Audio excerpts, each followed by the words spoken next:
আসসালামু আলাইকুম, স্বাগত জানাচ্ছি প্রজন্ম টেলিভিশনের প্রাইম নিউজে। সাথে আছে আমি তানজিলা টুইঙ্কেল। শুরুতেই থাকছে গোল্ডেন এজ হোম কেয়ার সংবাদ শিরোনাম। মন্ত্রিসভার বৈঠকে ফিটনেসের প্রশংসা করতে করতে ঘুমিয়ে গেলেন ট্রাম্প। ইরানে পুরনো খনিতে পাওয়া গেল বিশাল স্বর্ণের ভান্ডার। বেটিং অ্যাপের ফাঁদে পড়ে প্রতারণার শিকার মডেল অভিনেত্রী প্রভা। অন্তর্বর্তী সরকারের শপথ বৈধ ঘোষণা আপিল বিভাগের। বায়ু দূষণে আজ শীর্ষে ঢাকা, বাতাসের মান ঝুঁকিপূর্ণ। এতক্ষণ শুনছিলেন শিরোনাম, এবার বিস্তারিত। গত সপ্তাহে প্রেসিডেন্ট ডোনাল্ড ট্রাম্পের বয়স ও শারীরিক সক্ষমতা নিয়ে একটি তথ্য উপাত্তমূলক প্রতিবেদন প্রকাশ করে সংবাদ মাধ্যম নিউ ইয়র্ক টাইমস। প্রতিবেদনটিতে তুলে ধরা হয় কিভাবে বয়সের সঙ্গে ট্রাম্পের কাজের গতি ও পরিধি কমে যাচ্ছে। ওই সময় ক্ষোভ জানানোর পাশাপাশি প্রকাশিত প্রতিবেদনটির তীব্র বিরোধিতা করেন প্রেসিডেন্ট। নিজের স্বাস্থ্য ও ফিটনেস সম্পর্কিত বিভিন্ন মেডিকেল রিপোর্ট প্রকাশ করেন অনবরত। তবে এবার মন্ত্রিসভার বৈঠকে বারবার ঘুমিয়ে পড়ে প্রতিবেদনের বক্তব্য উস্কে দিয়েছেন তিনি নিজেই। সংবাদ মাধ্যম সিএনএন জানায়, মঙ্গলবার দুপুরের পরপরই শুরু হয় মন্ত্রিসভার বৈঠক। বৈঠকের শুরুতে নিজের ফিটনেস সম্পর্কে 15 মিনিট ধরে কথা বলেন ট্রাম্প। তিনি বলেন, 25 বছর আগে যা ছিলাম এখন তার চেয়েও চাঙা। সাবেক প্রেসিডেন্ট জো বাইডেনকে স্মরণ করে স্লিপি জো ডেকে কিছুক্ষণ রসিকতাও করেন ট্রাম্প। কিন্তু বৈঠকে পরবর্তী 1.5 ঘন্টা আধো ঘুম আধো জাগরণে কাটান নিজেই। বৈঠকের শুরুতে বক্তব্য রাখছিলেন বাণিজ্য সচিব হাওয়ার্ড লুটনিক। যখন প্রেসিডেন্টের বাণিজ্য যুদ্ধের প্রশংসা করছিলেন, তখনই ট্রাম্প ঘুমিয়ে পড়েন। পর্যায়ক্রমে মন্ত্রিপরিষদের সচিব স্কট টার্নার, ব্রুকি রুলিন্স, লিন্ডা ম্যাকমাহনের বক্তব্যের চলাকালেও জেগে থাকতে বেগ পেতে বেশ হয় ট্রাম্পকে। কখনো চোখ পিটপিট করে, কখনো বা ঘুমে ঢলে পড়েই কাটিয়ে দেন পুরো সময়। বৈঠকের শেষ দিকে বক্তব্য রাখেন পররাষ্ট্র সচিব মার্কো রুবিওর পাশের চেয়ারেই বসেছিলেন ট্রাম্প। ওই সময় হঠাৎ শব্দে নড়েচড়ে বসেন তিনি, কিন্তু পরক্ষণেই আবার ঘুমিয়ে যান। বৈঠকে ট্রাম্পের এই আচরণ সম্পর্কে জানতে চাইলে white house press secretary Caroline Leavitt বিষয়টি এড়িয়ে যান। লেভিট বলেন, ট্রাম্প পুরো বক্তব্য মনোযোগ দিয়ে শুনছিলেন এবং 3 ঘন্টার একটি ম্যারাথন বৈঠক চালিয়ে যান। চলতি বছরে 9টি মন্ত্রিসভার বৈঠক পরিচালনা করেছেন বলে উল্লেখ করে ট্রাম্পের প্রশংসা করেন লেভিট।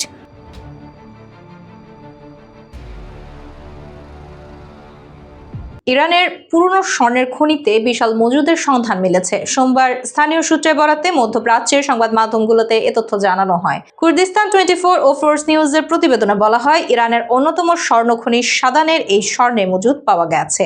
ইরানে বর্তমানে 15টি স্বর্ণ খনি রয়েছে। এর মধ্যে উত্তর পশ্চিমাঞ্চলে জারশোরান সবচেয়ে বড় খনি। অর্থনৈতিক বিশ্লেষকরা মনে করছেন, দেশের অর্থনীতিতে সাদানের এ খনি বিশেষ গুরুত্বপূর্ণ ভূমিকা পালন করবে। পূর্বাঞ্চলে দক্ষিণ খোরাসান প্রদেশের সাদান স্বর্ণখনি। এটি বেসরকারি মালিকানাধীন, তবে ঠিক কী পরিমাণ স্বর্ণ পাওয়া যেতে পারে তা প্রকাশ করা হয়নি। দীর্ঘদিনের আন্তর্জাতিক নিষেধাজ্ঞা ও অর্থনৈতিক চাপে ইরানের অর্থনীতি দুর্বল হয়ে পড়েছে। পরমাণু কর্মসূচি নিয়ে যুক্তরাষ্ট্র ও পশ্চিমা দেশগুলোর অভিযোগের প্রেক্ষিতে আরোপিত নিষেধাজ্ঞার পাশাপাশি ইসরায়েল ইরান সংঘাত পরবর্তী পরিস্থিতি আরও কঠিন হয়ে ওঠে। এরই মধ্যে স্বর্ণের সন্ধানে দেশটিতে নতুন আশা ছড়াচ্ছে। মডেল অভিনেত্রী সাদিয়া জাহান প্রভা জুয়ার ওয়েবসাইটের সঙ্গে জড়িয়ে পড়ে ভয়ঙ্কর প্রতারণার শিকার হয়েছেন। ব্যাটিং সাইটের একটি কোম্পানি তাকে আর্থিক প্রলোভন দেখিয়ে তার থেকে একটি প্রমোশনাল বাইটও নিয়ে নেয়। তবে প্রভা বুঝতে দেরি করেননি যে তিনি ফাঁদে পড়েছেন। গতকাল মঙ্গলবার রাতেই নিজের ফেসবুক অ্যাকাউন্টে দেওয়া এক ভিডিও বার্তায় প্রভা তার এই অভিজ্ঞতার বিস্তারিত বিবরণ দেন। প্রভা জানান, গত রোজার মাসে একটি কোম্পানি তার সঙ্গে যোগাযোগ করে। তারা গেমিং ওয়েবসাইট হিসেবে পরিচয় দিলেও জুয়া বা বেটিং সংক্রান্ত বিষয়গুলো তার কাছে গোপন করে। তিনি যেহেতু গেমস বা এই ধরনের সাইট সম্পর্কে মোটেও পরিচিত নন, তাই তিনি বারবার জানতে চেয়েছিলেন সাইটটি কিসের জন্য কাজ করবে। কোম্পানি তাকে জানায় যে এটি মূলত T20 খেলা ও বিভিন্ন গেম দেখাবে। চুক্তি স্বাক্ষরের দিন একটি ছোট বাইট দিতে বলা হয়। টোকেন মানি নেওয়ার পর তিনি শুধুমাত্র এটি বলে একটি ছোট বাইট দেন যে তিনি এই সাইটের সঙ্গে আছেন। ভিডিওটি প্রকাশের পরপরই সামাজিক মাধ্যমে দর্শকদের মন্তব্যের মাধ্যমেই প্রভা জানতে পারেন যে এটি আসলে একটি জুয়া বা বেটিং সাইটের প্রচারণা। প্রভা বলেন, আমি তো আর জানতাম না যে এটি একটি বেটিং, যেটা খুবই ভুল এবং অবৈধ। পোস্ট দেওয়ার সঙ্গে সঙ্গে মানুষজন যখন আমাকে বলল যে এটা নেগেটিভ কাজ করছেন, তখনই আমার টনক নড়ল। এরপর তিনি দ্রুত কোম্পানির সঙ্গে যোগাযোগ করলে তারা তাকে জানায় যে তিনি হয়তো বেটিং ওয়েবসাইটের অর্থ জানেন না। প্রভা তখন স্পষ্ট জানিয়ে দেন তিনি অজ্ঞতার কারণেই বারবার জিজ্ঞেস করছিলেন এটি কিসের গেম। বিষয়টি জানার সঙ্গে সঙ্গেই তিনি সেই প্রমোশন কাজ থেকে সরে দাঁড়ান। প্রভা জানান, কোম্পানি তাকে নানানভাবে ভয়ভীতি দেখানোর চেষ্টা করলেও তিনি সেই কাজ আর করেননি। প্রভা আরও বলেন, থ্যাংক গড আমি দর্শকদের মাধ্যমে জানতে পেরেছি যে এটা একটা জুয়ার প্রমোশন এবং সাথে সাথে জিনিসটা আমি স্থগিত করেছি। প্রভা জানান ভবিষ্যতে তিনি কখনোই কোনো জুয়ার প্রমোশন কিংবা বেটিং ওয়েবসাইটের প্রচারণা করবেন না। তিনি সাংবাদিকদের প্রতি অনুরোধ জানান যাতে তারা এই বক্তব্যটি সঠিকভাবে প্রচার করা হয় যে তিনি প্রমোশনটি করতে গিয়েছিলেন কিন্তু অবৈধ জানতে পেরে তা করেননি। সুপ্রিম কোর্টের রেফারেন্সের আলোকে ডক্টর মোহাম্মদ ইউনূসের নেতৃত্বে গঠিত অন্তর্বর্তী সরকারের শপথ ও গ্রহণ প্রক্রিয়া বৈধ ঘোষণা করে হাইকোর্টের দেওয়ার রায় বহাল রেখেছে আপিল বিভাগ। বৃহস্পতিবার সকালে প্রধান বিচারপতি ডক্টর সৈয়দ রেফাত আহমেদের নেতৃত্বে 7 বিচারপতির পূর্ণাঙ্গ আপিল বেঞ্চ এ আদেশ দেন। হাইকোর্টের আদেশের বিরুদ্ধে রিটকারীরা লিভ টু আপিল খারিজ করে দেশের সর্বোচ্চ আদালতে এ আদেশ দেন। আদালতে রাষ্ট্রপক্ষের শুনানি করেন অ্যাটর্নি জেনারেল মোহাম্মদ আসাদুজ্জামান, অতিরিক্ত অ্যাটর্নি জেনারেল ব্যারিস্টার অনিক আর হক। রিটের পক্ষে শুনানি করেন অ্যাডভোকেট মহসিন রশিদ। ইন্টারভেনর হিসেবে শুনানি করেন ব্যারিস্টার রুহুল কুদ্দুস কাজল, অ্যাডভোকেট মোহাম্মদ শিশির মনির, ডক্টর শরীফ Bhuiyan, barrister SM. Shahriar Kabir. Appeal বিভাগ আদেশে বলেছেন, ডক্টর মোহাম্মদ ইউনূসের নেতৃত্বে গঠিত অন্তর্বর্তী সরকারের শপথ ও গঠন প্রক্রিয়া চ্যালেঞ্জ করে দায়ের করা রিট খারিজের হাইকোর্টের আদেশ সঠিক ও যথার্থ। আপিল বিভাগ এ কারণে হাইকোর্টের আদেশে হস্তক্ষেপ করছেন না। আপিল বিভাগের 7 বিচারপতি সর্বসম্মতিক্রমে এ আদেশ দিয়েছেন। এর আগে বুধবার ডক্টর মোহাম্মদ ইউনূসের নেতৃত্বে গঠিত অন্তর্বর্তী সরকারের শপথ ও গঠনকে বৈধ ঘোষণা করে হাইকোর্টের দেওয়া আদেশের বিরুদ্ধে দায়ের করা লিভ টু আপিলের আদেশের জন্য আজকের দিন ধার্য করা হয়। উল্লেখ্য, গত বছরের ডিসেম্বরে অন্তর্বর্তী সরকারের শপথের বৈধতা চ্যালেঞ্জ করে হাইকোর্টে রিট করেন আইনজীবী মহসিন রশিদ। পরে রিট খারিজ করে হাইকোর্ট বলেন, দেশের জনগণ বৈধতা দেওয়ায় অন্তর্বর্তী সরকার নিয়ে কেউ প্রশ্ন তুলতে পারবে না। পরে তিনি আপিল বিভাগে হাইকোর্টের আদেশের বিরুদ্ধে লিভ টু আপিল দায়ের করেন।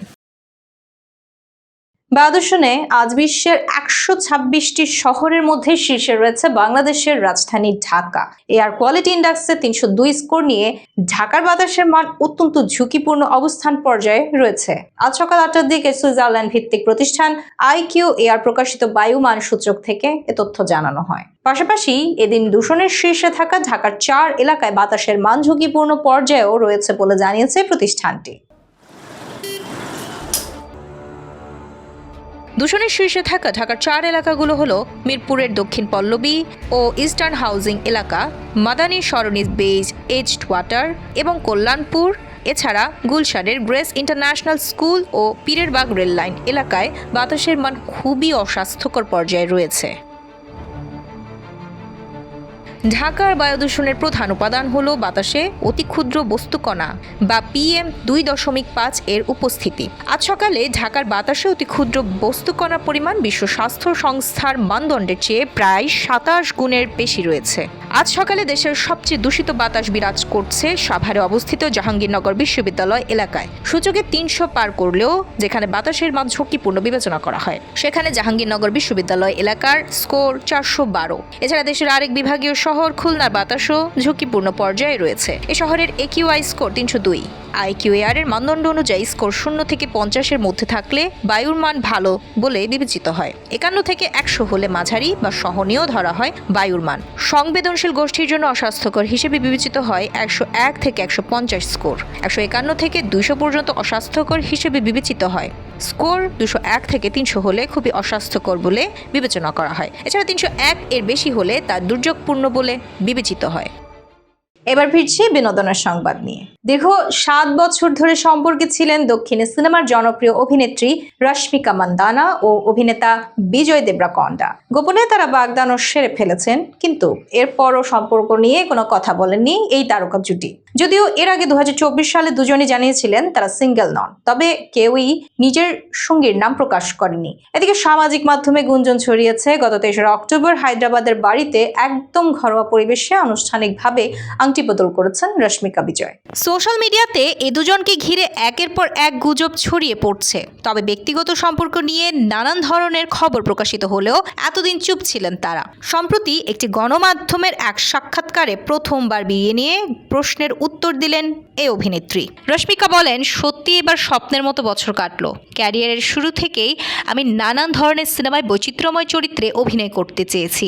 এবছর সেটি হয়েছে। কোনো কিছুই পরিকল্পনা করে হয় না, তবে এটি হয়ে গেছে।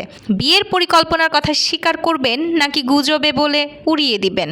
দ্য হলিউড রিপোর্টারের সঞ্চালক অনুপমা চোপড়া এমন প্রশ্নের উত্তরে অভিনেত্রী হেসে বলেন, আমি কোনোটাই করব না। যখন সময় হবে তখন আমরাই ঘোষণা দেব। ভক্ত অনুরাগী কিংবা গণমাধ্যমের সঙ্গে কোনো ব্যক্তিগত খবর শেয়ার করে নেওয়ার আগে তিনি সময় নিতে চান বলে জানান রশ্মিকা মান্দানা। এই ছিল প্রজন্ম টেলিভিশনের প্রাইম নিউজ। পরবর্তী প্রাইম নিউজ দেখার আমন্ত্রণ জানিয়ে শেষ করছি এখানে। এতক্ষণ সাথে থাকার জন্য ধন্যবাদ সবাইকে।